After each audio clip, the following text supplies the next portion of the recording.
do an all-indoor tour of this school, I would sell my mother into slavery.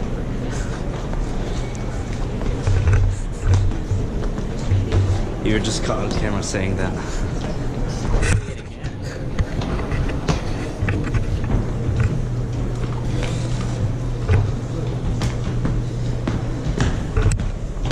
No shame in the matter.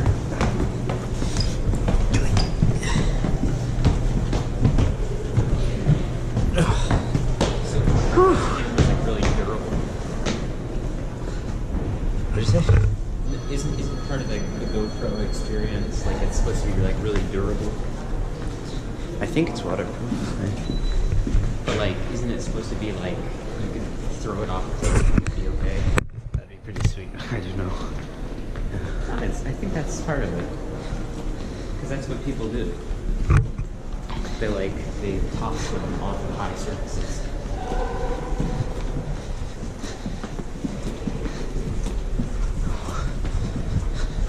This is a museum or a university?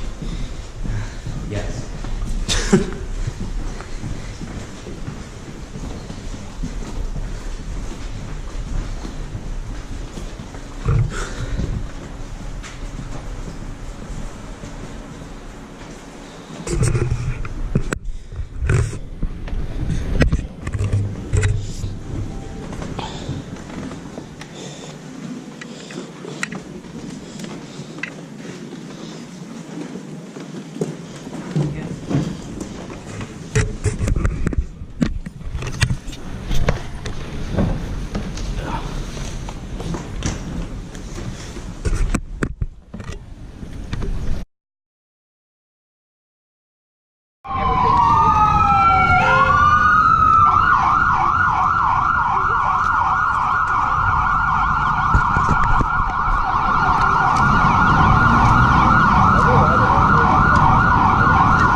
If there's 5 guys, I'm fine. Have you ever had it now, or?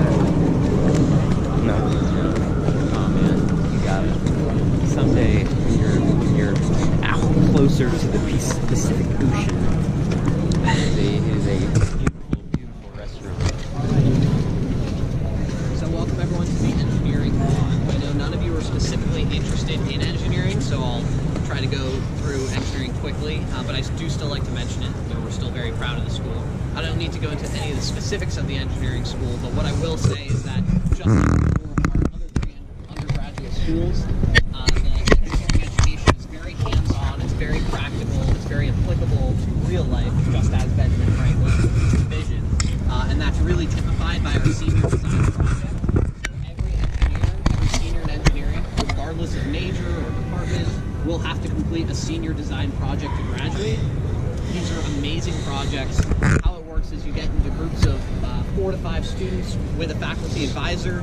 You go out into the world, you find a problem, and you actually engineer something to fix that problem. So a few examples. The winning prize from last year, like the first place senior design project, was a wristband. It's called the Frio wristband. And what it is basically is you wear the wristband, you set a temperature, and no matter what temperature it is outside or whatever room you're in, your body will feel like the temperature that you set the wristband to. So if it's a cold day like today, you set the wristband to like 72 degrees room temperature, no matter if you're wearing shorts and a t-shirt, your body will feel like it's 72 degrees outside. I don't know how the technology works. I'm not an engineer. I'm really hoping they start to mass produce it because I could really use one of those wristbands, especially on a day like today. Some other really cool projects. One is the Titan Arm project. It's like a mechanical extension to your arm that you can wear that gives you the ability to lift up to 4 times as much weight as you would normally be able to lift. Another one, also a mechanical arm, but it's built for amputees, and this mechanical arm is absolutely revolutionary because it is connected to the amputee's central nervous system, giving them a fully operational sense of touch and feel, hot and cold, in their new Arm in Hand. So there are some really crazy projects being done by undergrads in the engineering school here at Penn. Obviously, not all of them are like as crazy as the ones I mentioned. You know, this is a tour. I'm going to mention the coolest ones we have. But that being said, it still is a really great opportunity for seniors in engineering to get that real-world experience building something, solving a problem. Any questions about the engineering school in general? Okay. So the next thing I'll talk about here on this stop is athletics at Penn. We're actually at our closest point to the athletic facilities that we're going to get on this tour. They're all the way down this way at the end of the walk. You can actually see the Palestra, which is that large brick building behind the trees. That's our basketball arena. It's the oldest currently operating basketball arena in all of Division I. We also have the oldest currently operating football arena in all of Division I. So our facilities are historic, our programs are historic. We have 3 different levels of athletics here at Penn. We have varsity. It's Division I. We compete in the Ivy League, which is first and foremost an athletic conference. It's very competitive, long hours, a lot of athletes are recruited.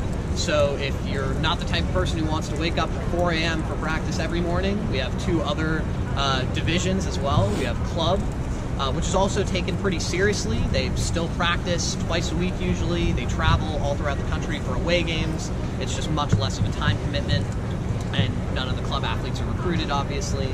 If you're like myself, however, and you have no athletic talent whatsoever, you still like to get out there and have fun, play some organized sports. We have intramural sports, of course. These can be co-ed, they can be single-sex. A lot of fraternities and sororities like to get intramural teams together and compete. A lot of college houses and dorms will also get intramural teams together and compete. It's really just a great way to continue athletics from high school, but in a much less pressured, much lower time commitment environment. Any questions about our athletics at all? Okay, so the last thing I'll talk about on this stop is our recreation and gym facilities. If you are not interested in organized sports whatsoever, but you still want to stay active and healthy and fit on campus, we have 2 amazing gyms that are completely free for undergrads. By free, I mean included in tuition, of course, but that's how it goes. They are the Fox Fitness Center, which is located inside the football stadium, actually, and the Pottruck Center, which is on 37th and Walnut. The Pottruck Center is like the main gym. It is absolutely amazing. It has 5 different floors of workout equipment, 2 Olympic-sized swimming pools, 3 full-size basketball courts, a 52-foot rock climbing wall, a sauna. It has a golf simulator room, so if it's like really cold outside or raining or snowing and you want to play around at golf, just go into the gym, into the golf simulator room, play around there. It also has rooms for dance classes, group exercise classes, spin classes. So really an amazing facility for students to use. And like I said, that's included in tuition. Any last minute questions about anything I've covered so far on the tour? Yes. We do. We have a women's varsity golf team. Any other questions? Okay, we'll get moving then.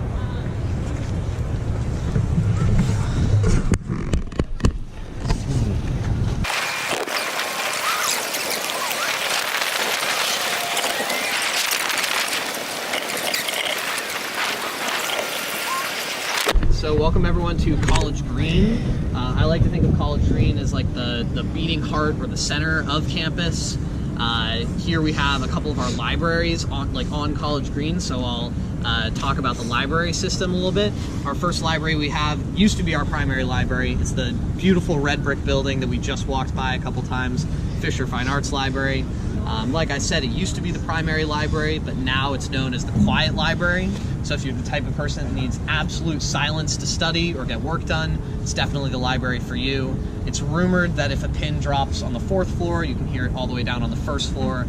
I don't know if this is true necessarily, but it definitely gets the message across. It's a very quiet environment. Although if you're like myself and you're always like eating an obnoxiously loud bag of potato chips while studying, you might want to consider studying in Van Pelt Library. This is our much more collaborative library. Talking's okay. Perfect if you like studying with your friends and you want to work in groups, something like that. You have a group project to work on. It has some amazing resources. The 1st floor, it has the Weingarten the Weingarten Education Commons. So It is basically, they call it a data diner. It looks like a kind of 1950s style diner, but instead of serving food, they serve technology. So you can check out projectors, tablets, laptops, cameras, anything you need to get a group project done, to get work done.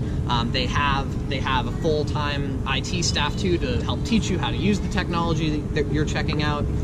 It's also like a really cool place to get some studying done. My favorite place to study in Van Pelt, though, is the very top floor. You can see the floor-to-ceiling glass windows on the 6th floor. I never actually get work done when I'm up there because I'm so distracted by the beautiful view of campus, but it is a really nice spot to stay and chill and study. And then the last thing I'll say about Van Pelt Library is the very bottom floor. It is like the basement level. It's the 24-hour undergraduate study center, which is really nice if you are going to try to pull an all-nighter or something. You have an exam the next day, you have a paper due. You don't want to bother your roommate by keeping them up with a light on in your room. We do have a place to study that's open 24 hours on campus. Also located in the 24-hour study center is a cafe that's open until 3 a.m. So if you need that like late night snack or coffee to get you through the rest of the night, we have that available as an option.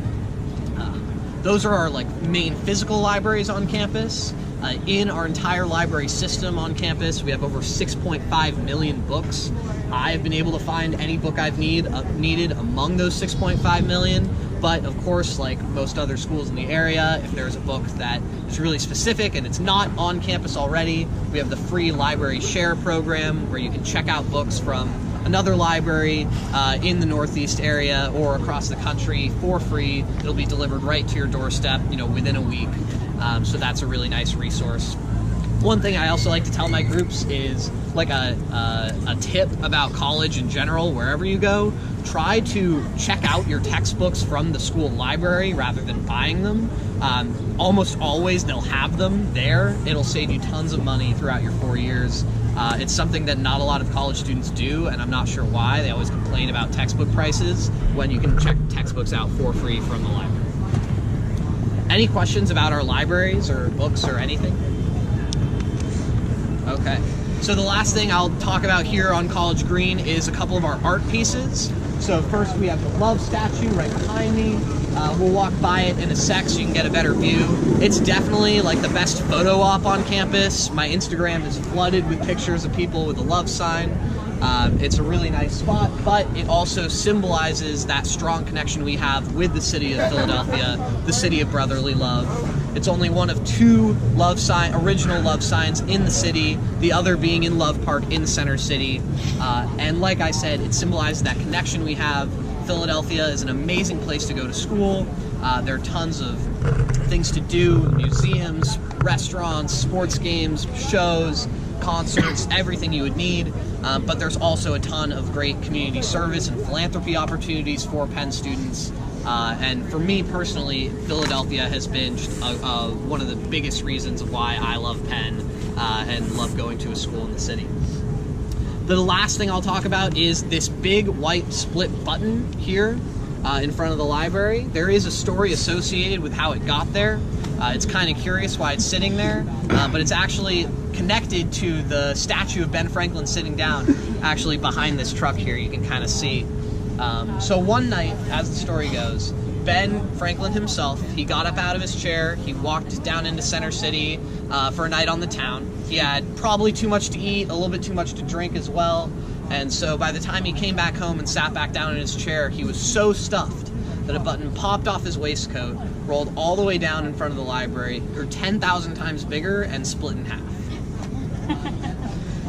I'm getting some chuckles as if this is not true, but in fact, if after the tour you want to go investigate, you can take a closer look at the statue. He's actually missing a button on his waistcoat, so it definitely is possible.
That's what you have to. That's what you know.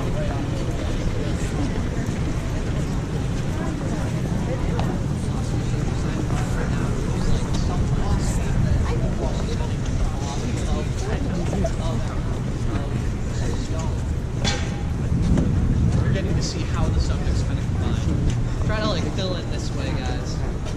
Just this awkward little corner here. I can talk a little bit more about it later. But in passing, I'm not going to like talk about PPE specifically for the group. All right. So welcome everyone to Locust Walk. As you noticed, I said that College Green was like the beating heart of campus. If that's the heart, then Locust Walk is definitely the major vein or artery, just because it takes students to and from classes and home. Most of the academic buildings are over here on the east side of campus, and most of the upperclassmen live over here on the west side of campus. So as you'll see, especially when class times are like changing, this entire walkway will fill up with students. It's also the perfect place to see the vibrant club culture and social lives of Penn students. As you'll see, there are always different student groups advertising their shows or their clubs, or a lot of bake sales going on, trying to get people to join or donate to their cause. And really that shows just how involved Penn students get. We are a pretty big campus. We have 10,000 undergraduate students, 10,000 graduate students. And so the way to make that community feel much smaller and much more homey is to join clubs and organizations. Everyone gets involved with at least one or two things. Personally, I'm very involved in both Greek life and admissions on campus.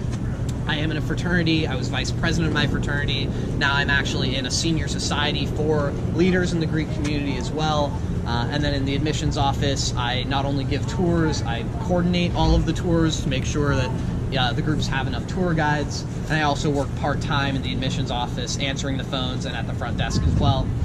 But those are just the two things that I do. Everyone, like I said, has different interests, is getting involved in different things, because it's really how you find those friends and make that community here on campus. If anyone has any questions about specific clubs or organizations, like if rowing club exists or whatnot, please come up and talk to me as we're walking from stop to stop. I can refer you to the club or organization.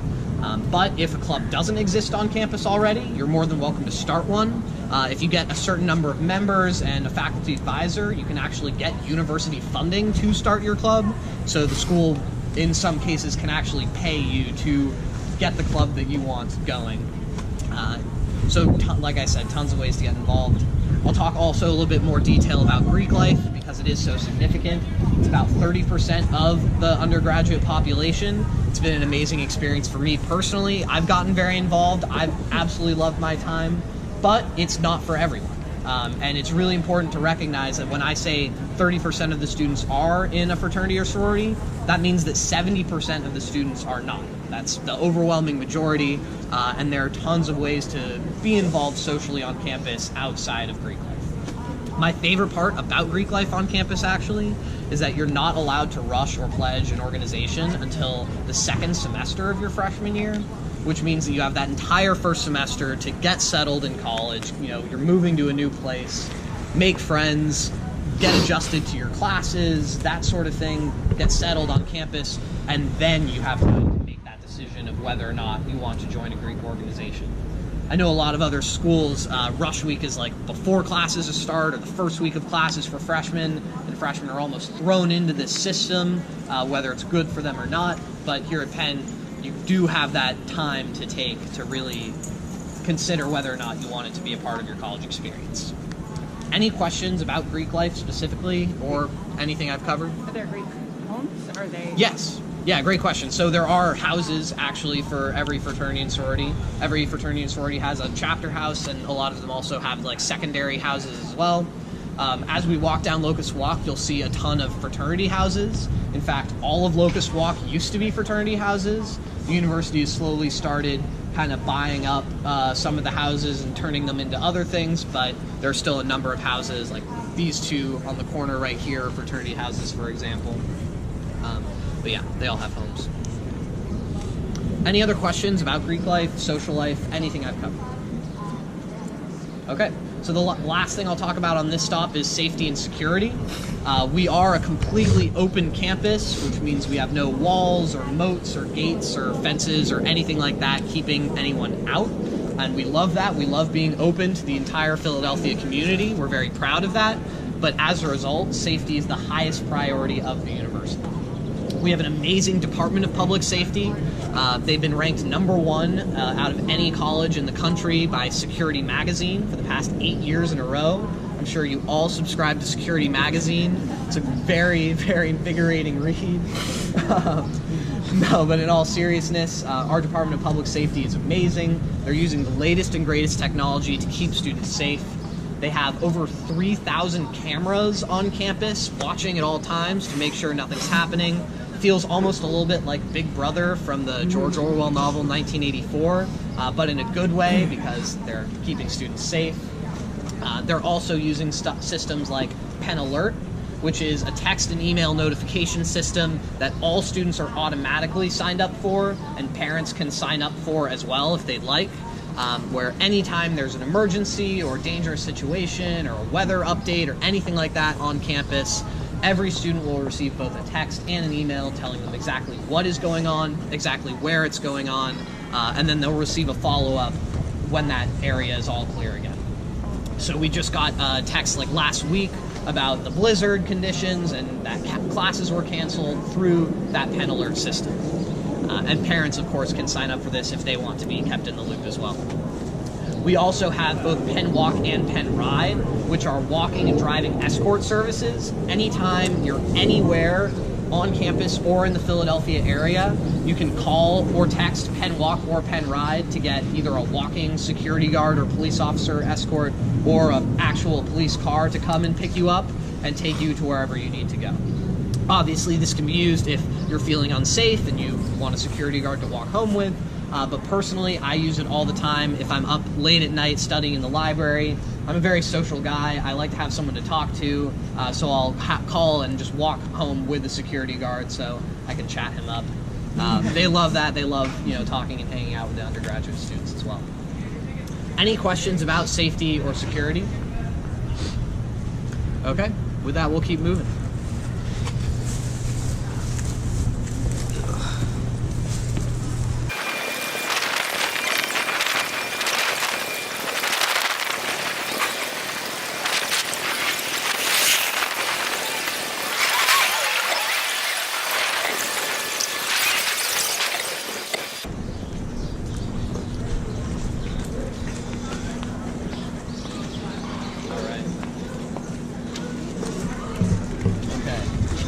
So this is the quad. This is the upper part of the quad, and then through those gates in the lower part of the quad. The quad comprises 3 of our 13 different college houses. The quad is also completely resided by freshmen. It's where I lived as a freshman. I actually lived just down this way to the right.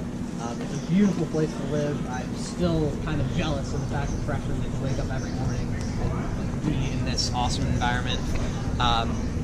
But it's great also that freshmen get to all live together to kind of make friends and connect as a freshman class early on. I'll talk a little bit about our housing system now. I'm calling them college houses and not dorms for a reason, because they're so much more than just roofs over your head. Admissions has a buzzword they like me to use. They call them integrated living and learning communities. Kind of a weird phrase. I don't like to use it that much, but it does make sense. It's true that they're more than just dorms. Professors will actually live in the college houses with students. So my freshman year, when I lived here in the quad, I was just down the hall from Dr. Axelson, a professor of English here, and it was a great experience because anytime I needed help with a paper or proofreading something or writing a cover letter or making a resume, anything like that, I could just walk down the hall, knock on a door, and there was this world-renowned professor of English there to help me. He would also open up his apartment every week, bake different baked goods, let all the freshmen in, and kind of create that communal experience. We also have residential programs which make the housing experience much more enhanced. These are specific programs in an interest So my freshman year, I was in the Politics, Policy, and Social Change residential program, which means that everyone on my hall that I was living with was as interested in politics as I was. There are a number of different residential programs. You can find like a full list on the housing website, but it's a great way for freshmen especially to get to meet people and live with people that have a similar interest, a shared interest with them. There's already something to talk about there. But these residential programs are not for everyone. Only about 25% of freshmen are in a residential program. 75% are in the traditional college experience. The nuts and bolts of the housing application process, though, are pretty standard. You can rank the college houses based on your preference. Like I said, there are 13 of them. They're all very different. The quad are the much more traditional college dorm style, where bathrooms are down the hall and shared. And then there are like singles and doubles and triples within the halls. But then there are some much more modern style housing with suites and apartment style. So if you want a much more adult living experience, you can actually live in a college house, but have, you know, your own bathroom, your own kitchen, living room, that sort of thing. So any way you want to live, we have those options here. Like I said, you rank them not only based on college house, but also room type. So if you want a roommate, you can have a roommate. If you don't, though, if you want to live in a single, there's that option as well. Roommate selection, also very standard. You can pick a roommate if you know someone that you want to live with and they want to live with you. You can select each other. You can also do the random roommate selection process. You fill out the like short questionnaire of just living habits, and they match you with someone who has hopefully similar living habits based on that questionnaire. Any other questions about housing? Yeah. Upperclassmen, how many? Great question. So for freshmen, living on campus is required and guaranteed, so 100% of the freshmen live on campus. For sophomores and juniors and seniors, it's not required to live on campus. About 50% of upperclassmen do choose to stay in the college house system.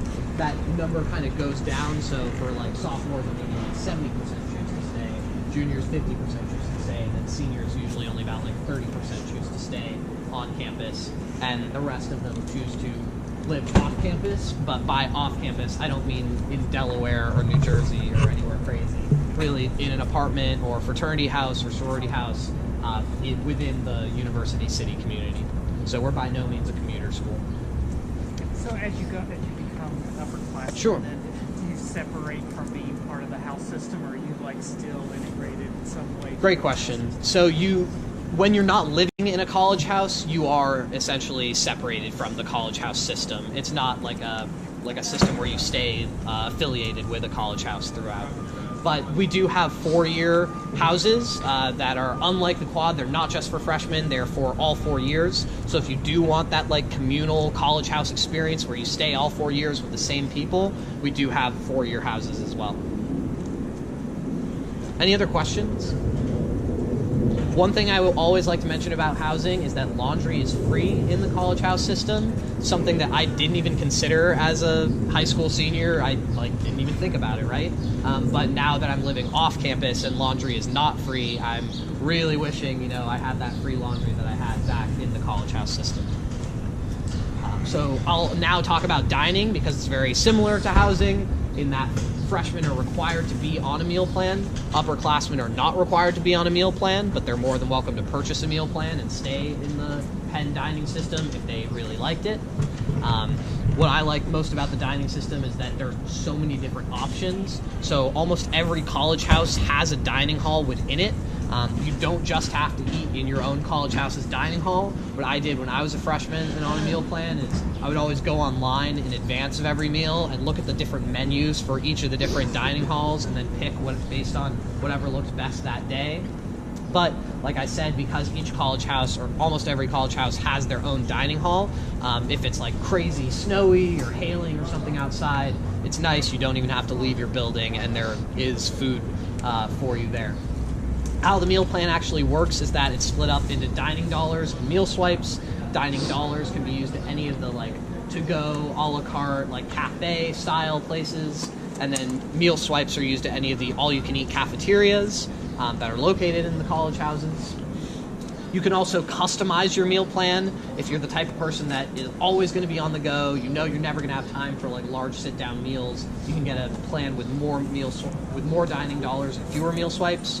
If you're an athlete or you always like to wake up early to eat breakfast and you know you like 3 square meals a day, you can get a meal plan with more meal swipes and fewer dining dollars.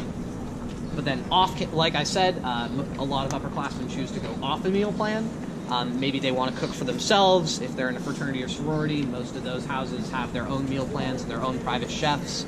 But there are also some amazing meal and dining options off campus.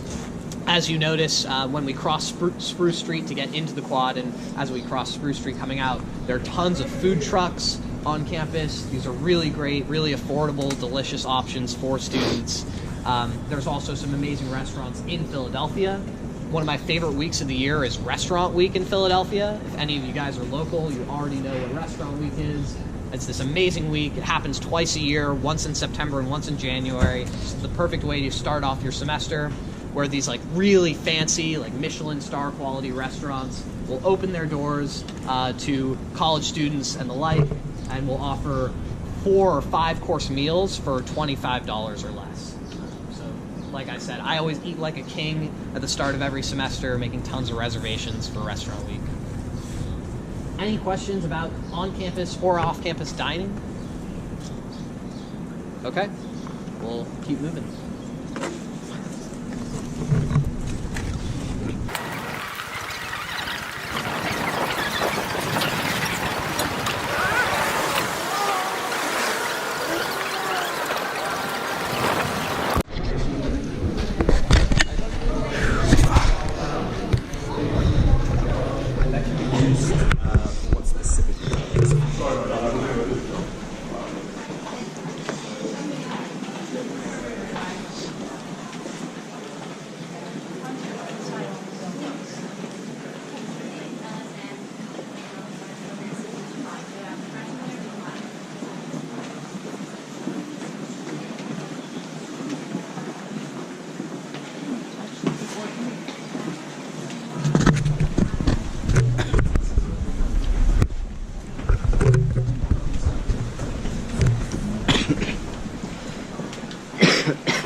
It's our undergraduate business school. It's an amazing school. It's the #1 ranked undergraduate business school in the country. I believe we just dropped like #3 MBA program in the country, so a little something about that. But it's a great business education. If any of you are going to the Wharton info session at noon after this, come right back here to the same building. Just check in at the front desk. And then, so you might learn at this info session, if you're going to it or not, that the Wharton curriculum is known as Business and More. So you're not just getting that practical, professional business education, but you're also getting a nice liberal arts foundation.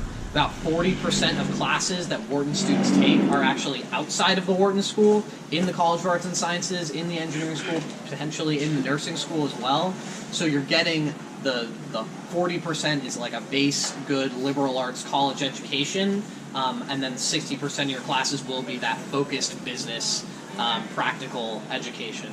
It's perfect. A lot of employers really love that about the Wharton School, because students are not only learning the skills they need to succeed in business, but they're also learning the theory, the how to critically think, how to read and write, and that sort of thing as well. Another nice thing about the curriculum in Wharton is that there are no majors or minors. All Wharton students are receiving the exact same degree, which is a Bachelor of Science in Economics. So technically, everyone in Wharton is majoring in economics. But in reality, Wharton is split up into different concentrations. If you have that You Are Here packet from admissions, you can find a full list of concentrations on the back. Some of the most popular ones are finance, statistics, accounting. but there are tons of other opportunities as well. And these are great ways to focus in on a specific type of business, but because a concentration is only 4 classes, as opposed to a major in the college, which can be 12 to 16 classes, Wharton students have the opportunity to double, triple, or even quadruple concentrate, so you're getting a wide variety of skills in that business education. One nice thing about Wharton as well is that all Wharton students are split up into what we call cohorts. These are kind of like Hogwarts houses, except in Wharton they're named after money. So each cohort is a different international currency. We have the dollar, the dinar, the yen, the yuan, the euro, the rupee, and the shekel, and they all compete against each other for the Wharton House Cup at the end of the year. It's a great way for Wharton students to kind of network and make friends amongst each other, but then also to kind of compete against each other in a friendly environment. Any questions about Wharton, the curriculum, cohorts, anything like that? You said you also have classes in economics. Do you take any classes here at the Wharton School? Great question. So I actually don't. There's an important distinction that I should mention between economics in the college and economics in Wharton. If you're interested in studying economics and you're not sure which one, I definitely recommend doing your research to pick, because like I said, it can be very difficult once you're already here to transfer in between schools. Economics in the college is much more theoretical. It's much more macroeconomic trends, the Federal Reserve, interest rates, that sort of thing. But then economics in Wharton is much more firm-focused, much more individual business-focused, microeconomic, very practical. There is that difference, and like I said, if you're interested in studying economics, you should decide before you even apply to Penn which type of economics you're interested in studying. And what's the difference between concentration and a minor? Great question also. So in Wharton, you must select at least one concentration, whereas you do not have to select a minor. Minors are like add-ons, whereas concentrations are the primary focus of your study. They're like a major, except it's only 4 classes as opposed to 16. Great questions. Any other questions? Okay, now I'll talk a little bit about nursing. It's the final school that I haven't talked about. It is also an amazing program. It is also ranked currently #1 in the world, not just in the country, but in the world for both undergraduate and graduate nursing. Part of the reason it's ranked so high is because we have 4 different hospitals on campus. We have the Hospital of the University of Pennsylvania, the VA Medical Center, the Children's Hospital of Philadelphia, and Penn Presbyterian Hospital. So to get that clinical experience that nurses often seek, you don't have to travel great distances. You can find that on campus. Like the same with the engineering school, Wharton School, and the college, it is a very hands-on, practical education. So clinical experience in hospitals for nurses starts their sophomore years, which is very unique for nursing schools. And they're actually getting a lot of hands-on experience during their freshman years as well through our SimMen program. These SimMen are incredibly lifelike robots. There are SimMen, some women, some children, some elders, some infants. These SimMen can get sick, they can bleed, they can vomit, they can die, they can give birth. If you ask them how they're doing, they can tell you how they're doing. They can also lie about how they're doing. So it's an incredibly realistic clinical nursing experience, but in a much lower pressure environment for freshman nurses because they're dealing with robots and not real patients with real medical conditions. Any questions about our nursing program? All right, I definitely recommend you guys check it out, even if you're not interested in nursing. When I got here and I heard the whole nursing spiel and I actually got to see the SimMen in action, I was like this close to applying to transfer into nursing myself. It's so, so cool. And it's also really cool because it's such a small communal environment. So with that, I'll talk about the last thing, which is our one university policy. Even though we are 4 separate undergraduate schools and 13 different graduate schools, together we are one university. What that means for undergrads is that no matter what school you're in, you're allowed to take classes in any other undergraduate school, as well as a number of graduate schools. So I'm interested in going to law school one day, and at the undergraduate level, we actually have the opportunity to take law school classes with law school students and have it count towards our undergraduate degrees. It's the same for any of the undergraduate schools, as well as a number of other graduate schools as well. You can even minor in another school. So if you're in the College of Arts and Sciences, but you want to get a minor in Wharton, that's a possibility. Same for any of the other undergraduate schools. We also have amazing dual degree programs where if you're looking to pick up a lot of extra work and get 2 degrees for the price of 1 in just the same 4 years, we have that opportunity. We have both coordinated and uncoordinated dual degrees. The coordinated dual degrees are programs that you have to apply into with the Common App or the Coalition app, like before you get to Penn. These are highly specialized degrees with their own dedicated offices and staffs, where you get 2 degrees, one from one undergraduate school and one from another undergraduate school in, like I said, just your same 4 years and for the same sticker tuition price. Uncoordinated dual degrees you can pick up at the end of your freshman year. So if you're in one undergraduate school and at the end of your freshman year you realize you want to not just switch to another undergraduate school, but stay in your same undergraduate school and be in 2 at once, you can actually work with an advisor to create your own dual degree program as well.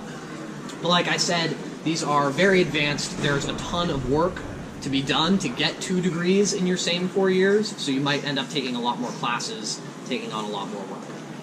Any questions about the dual degrees or the one university policy or anything? Question regarding internships. Yeah. Internships Great question. Yeah.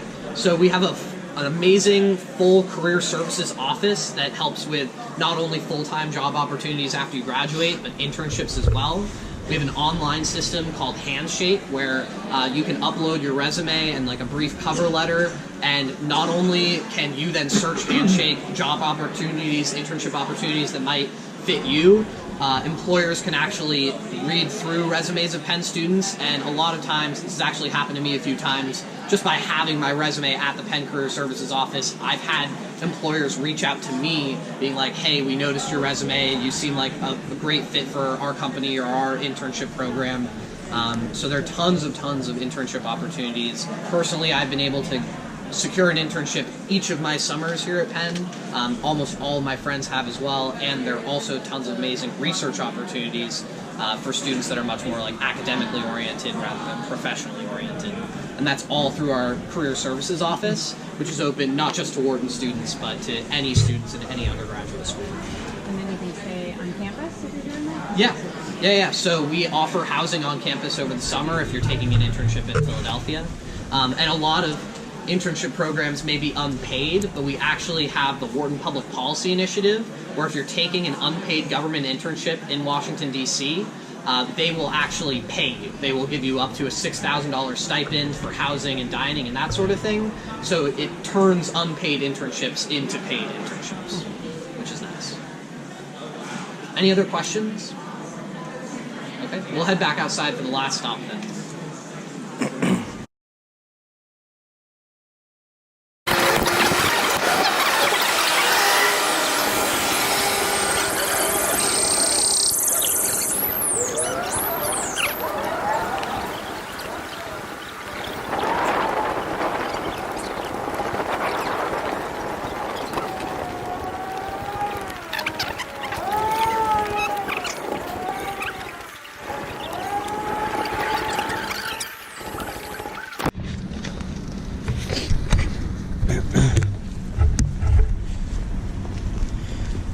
Alright, so we're going to stop right over here.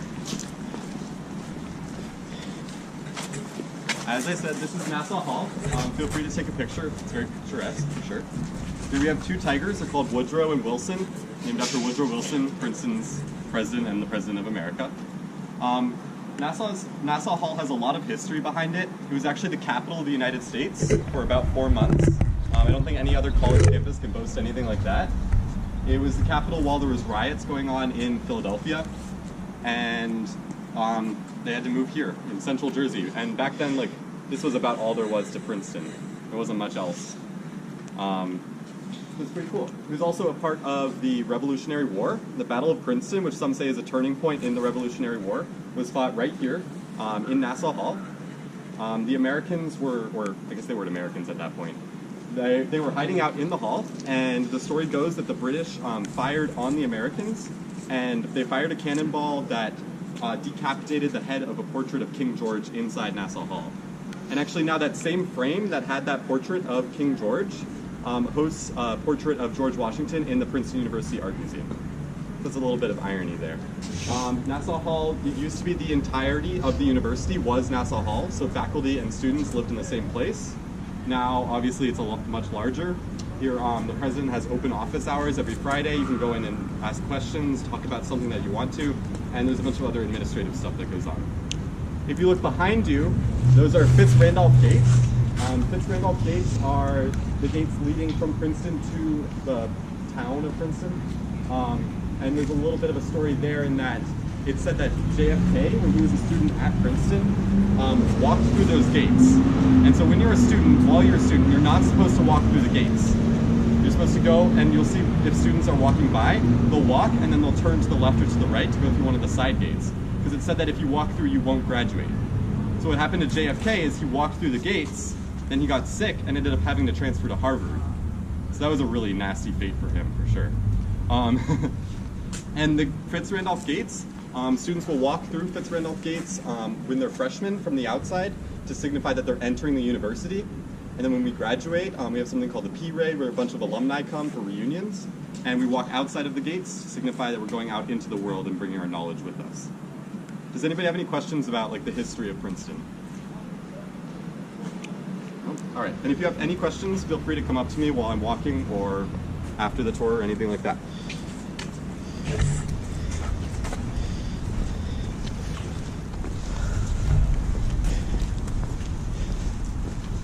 Where are y'all from? Toledo. Toledo. Oh wow. Yeah. A little ways. Yeah. Are you here like together as like a school group or something? Yeah. Yeah. Oh, yeah. Yeah, it's a college trip. That's interesting. Very cool. And what year are y'all? Oh, we're gonna be graduating in 2019. He's younger than me. He's a I'm sophomore. 2020. Always a little scam. Yeah, today's a big day. It's the decision day. So decisions are released tonight at 7 p.m. So I was wondering if we had any like current seniors or high school seniors. That would be a really big day for them. Now we have one accepted. Oh really? Yeah. Very cool. Awesome. Going to be on the track team. Oh yeah. Well, I'm an orientation leader for the class of 2022, so Awesome. I'll be able to create some stuff. She's known since November, so. Awesome. All right, we're going to stop right here. All right, so this right here is East Pine. It's a building with a number of classrooms in it for languages and humanities and things like that. It's a really beautiful building, as you can see, and a nice courtyard to walk through. We also have the Chancellor Green Library, which is right over there. You get to it through East Pine. If y'all are here after for anything, if you wanted to just walk around, I would recommend that you walk through and take a look because it's really beautiful. It used to be the only library in the university. Now, obviously, there's a lot more, but it's really pretty because it's got a lot of great stained glass and, in my opinion, the most comfortable chairs in the university. So the best place to take a nap is Chancellor Green Library. All right, so we're going to walk through. We're going to try and be quiet because there are actually classes going on right now in this building, and then I'll talk a little bit more once we get out.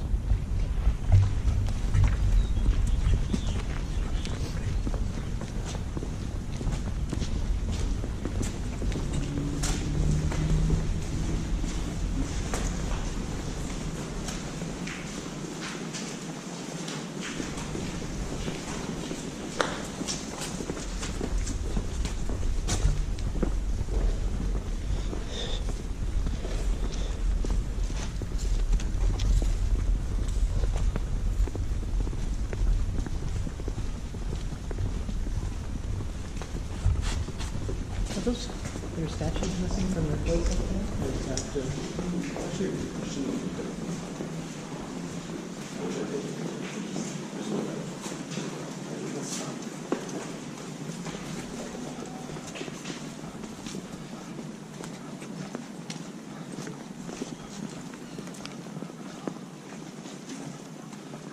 Okay, so again, we just walked through East Pine Courtyard, and right there are classrooms. Right now, there's probably a lot of language classes going on. A lot of language classes are held at East Pine.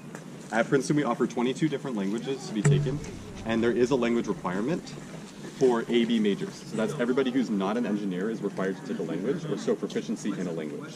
And that takes many different forms. There's taking a class for, I think, 3 semesters it is, or you can get a 5 on the AP exam, or the equivalent for an IB exam.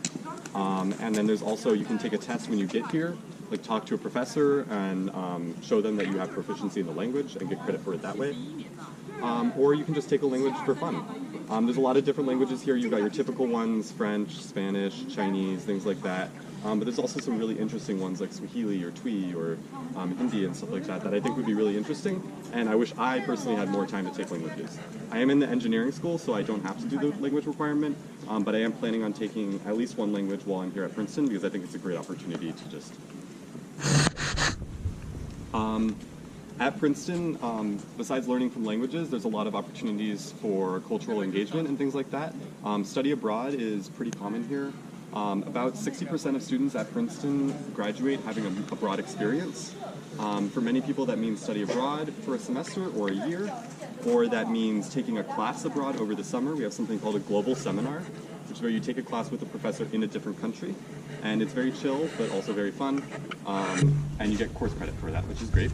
There's Princeton in Beijing, Princeton in Argentina, things like that, where you take language programs in that country. And there was actually like a requirement for like Princeton in Beijing, you're not allowed to speak any English. So the entire time you only are allowed to speak Chinese. And the people who come out of it come out having learned a year's worth of Chinese in like 6 weeks or less than that. So it's really impressive and a great opportunity. Me personally, I am interning this summer in Kathmandu, Nepal, in something called the International Internship Program through Princeton. So it's entirely funded by Princeton, and I'm working at an art museum in Kathmandu. I think it's a great opportunity for me, and I'm super excited for it. I just booked my flight last week. I couldn't be more excited. It's going to be so incredible for sure. And so there's a lot of opportunities here besides what you might normally expect with like the study abroad or something like that, for you to get the chance to go somewhere else and have that experience. Does anybody have any questions about study abroad or something like that?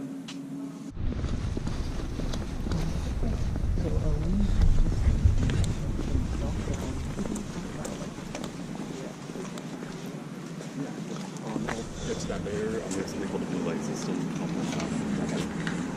Alright, so we are standing right now right next to Washington Road right there. And you can see 2 of our 3 professional schools at Princeton.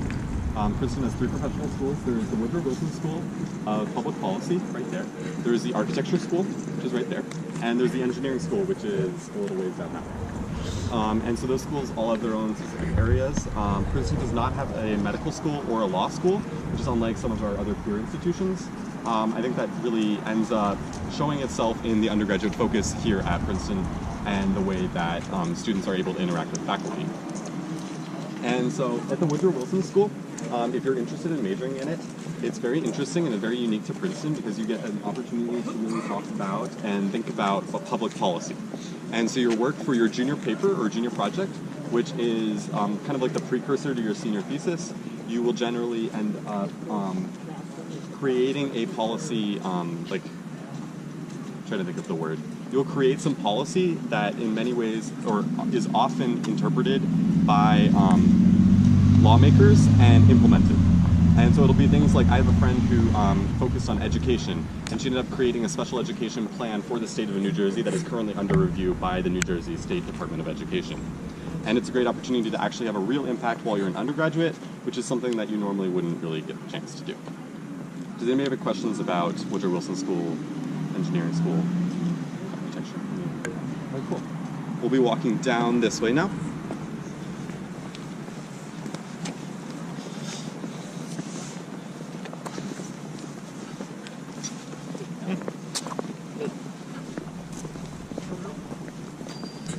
I heard everything's equal.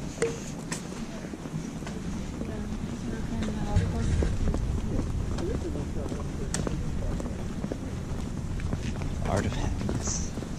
Yeah, no, that's what I was talking about. There's the Happy City intensive. The lampposts for all their words. There was a pillar not too far outside the school.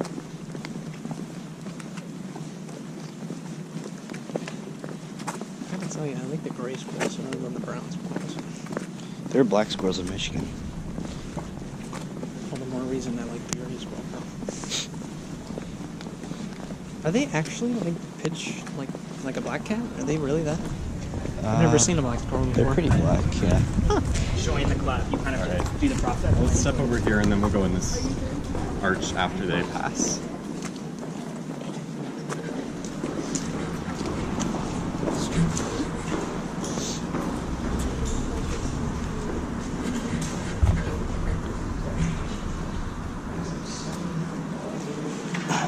Alright, so we're standing right now in the class of 1879 arch. Something interesting about the arches at Princeton, including this arch, is that we often have arch sings. So a cappella is kind of a big deal at Princeton in that there are a lot of different a cappella groups, and there are a lot of really good a cappella groups that perform internationally and sell their albums a lot and things like that. And so what they'll do is they'll come to arches at night a lot of the time, and they'll get in a little half circle and start singing. So sometimes you might be walking past this arch or another arch, and you'll just hear some voices and things like that. So it's really cool that you can just stop by, take a listen, and then walk away once you're done, and things like that. Also, down this way, down this street, is Prospect Avenue, and that's what students call the street. And so on the street are the eating clubs of Princeton, which I will talk a little bit more about them later. Eating clubs are definitely a little enigmatic, but I will do my best to explain what they are and what purpose they serve at Princeton a little bit later. And so I'd like to talk about extracurricular opportunities at Princeton, things like clubs, things like that. We have over 300 different clubs at Princeton. Some are big, some are small, and there's things there for almost everyone. And if there isn't something there for you, it's really easy to create a club. One of my good friends here on campus just created the Princeton Aerial Arts Club, where we're going to do a thing where every week we go to a circus class and learn silks. So there's silks hanging from the ceiling, you learn to like climb it and spin around and stuff like that. I'm kind of intimidated by it, but I will give it a shot. Why not, right? And there's a number of other different clubs. We have a Cheese and Bad Movies Club, where they'll get together and show really bad movies. The last one was The Room, which, I mean, well, it's The Room. And then they bring in a bunch of cheese. So you just eat cheese and watch bad movies. It's really strange, but it's fun, right? And so there's also some other clubs that are more like business-oriented or professional and things like that. We have a number of investment banking clubs, things like that. Service clubs, I'm a project leader for the Pace Center for Civic Engagement, which is somewhere where we work together to create projects that help out in the community. I am the project leader for Special Olympics figure skating, so every week we go to an ice rink and we teach Special Olympics figure skating to special needs kids. It's a great opportunity and it's fully funded by Princeton, so I really appreciate that for sure. And there's a lot of opportunities there. So basically anything you're interested in, there probably is something at Princeton for you. Yeah? Does anybody have any questions about extracurriculars? Clubs or anything like that? Nope. Alright, so let's turn around and walk this way. We're going to go past this.